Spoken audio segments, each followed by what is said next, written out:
Paano ka mangangarap kung paulit-ulit kang tinatanggihan ng mundo?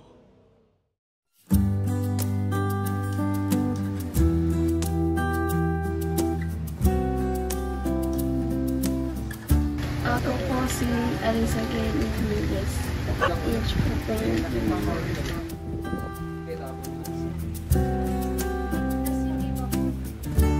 Di pala sa lahat ng oras, sabihin mo kaya mo, totoo yun.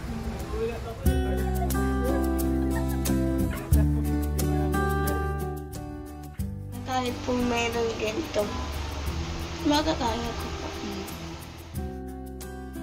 Isang kwento ng lakas, katahimikan at pag-asa. Malaman mong kahit kailan hawak kamay, di kita iwan sa paglakbay. Dito sa